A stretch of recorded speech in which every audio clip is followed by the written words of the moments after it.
Peace and blessings. This is Nubia I, the Royal Food Goddess, the womb priestess and holistic practitioner. And today I wanted to come to you with another video about relationships. So I made this video called When Love Calls, You Better Answer. And I really was saying that anytime you can have somebody in your life that can bring you love and joy and takes good care of you and cares about your feelings and just really is loving you to the fullest, you have to go for it. But I got a question from a sister, and she wanted to know, would that include somebody else's man? Would that include a married man? Would that include, and what are my thoughts on that? And I really do want to speak on that because I have experience in that, and that's what I always come to you all from, is true experience. I would not recommend being with somebody who is in another relationship, who is in a relationship with someone else. Just the fact that the ground that you started on is already not solid. It would be best for that person to release that relationship. It is very difficult to be in one relationship, I find, and give fully to another person, even if the person says, but this relationship I'm in, it's over, it's not good. First of all, we don't know if the truth is being told, and the person just may have an opportunity to get more and will actually do it. But let me tell you for a deeper reason, I mean just from karmic reasons I find. If he met you and he had another woman, what makes you think that he may not do it again? Or for brothers, that she may not do it again. A lot of people, usually when you're attracting somebody else's man, you again are believing that the universe is lacking, that there is not enough men, if you're a woman or vice versa, to go around. So I have to take these advances from this person who really is not available. When you are drawn to somebody else's spouse or somebody else's boyfriend or somebody else's lover, you have to ask yourself, what in me am I lacking? What do I believe about myself to not be true? Most of the time, those women are either jaded, they feel like they've been in relationships over and over and that men are always going to cheat. So therefore they find somebody who they know is so-called cheating anyway, but at least it's out in the open. I don't know if that's what we really, really want as women. I think what we desire from another is because it's missing in ourselves, and that when we give ourselves those things that we think we need from another, which is love, affection, nurturing, companionship, you can give that to yourselves. We will find that in another. I've seen so many cases, and like I said, I actually was in a relationship many years ago, if you want to call it a relationship, with a man who was married. I was young, I was in my 20s, he was a lot older than me. I didn't have a clue. I didn't have a clue, and no, he did not leave his wife for me, and most likely it probably won't happen. People, I find, and this is not judgment because I thought about it, people are trying to fulfill these voids that we have in us, these voids of emptiness that some of us feel at times.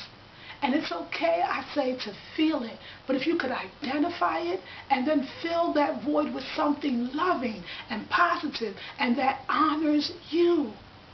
It's always about respecting yourself. What is your priority, is what I said in the last video. What will you not tolerate?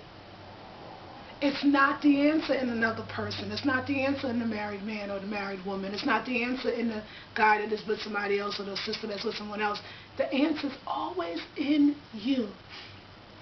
That fear is amazing. I know it grips you sometimes and it just takes hold of you and you feel like I can't keep going. But you can, and you have to. You have to. I want to just talk about loving yourself more. People ask me all the time about my skin and how do I keep it glowing, and some people say flawless. I do have a bump or two, but I only get it when I'm stressed, when I'm acting outside of myself, when I'm not treating myself to the fullest. So how do you show yourself you love yourself? By first of all putting great things into your body, which includes a spouse, which includes a lover. Is that a great thing to put into your body, and do you really feel better? And some of you think, I'll never get to a place where I'll feel really beautiful. Or how do I get, someone said to me, I'm a vegan, I'm a vegetarian, and I still have this skin condition. What is it? Who have you not forgiven? Is what I say. What part of yourself, what guilt, a lot of times I feel like I'm connecting skin afflictions with guilt. What are you feeling guilty about? What do you think you did something wrong? Because if you are in a relationship with another, for sisters, a married man, or vice versa for brothers,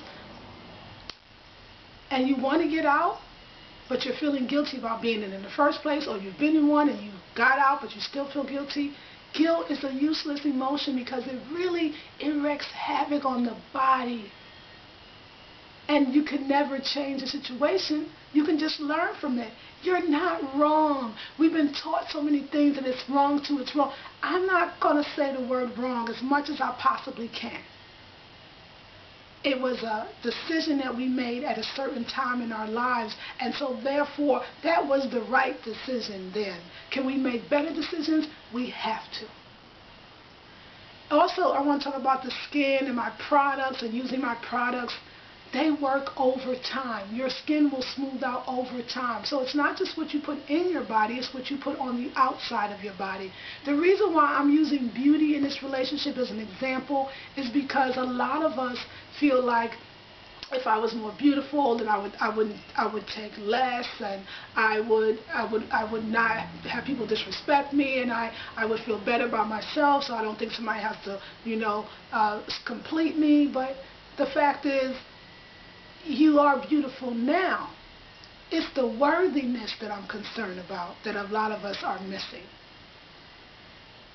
If we stuck together as women, if we did not disrespect another woman's man, if we said to a guy who we know is with somebody that we know, no thank you, I don't do that to my girls. I don't do that to my sisters. Even if you don't know her, what a strong, united front we would have, and we would have to be treated differently. We would have to be respected differently. We would have to be loved differently. We have to treat ourselves well, but we also as women have to treat each other better, treat the sisters better, treat the sister man better by not engaging in a relationship with him. You will build a solidarity that will last a lifetime. I believe that every time you say no to unwanted advances, you say yes to what you really do want in a relationship.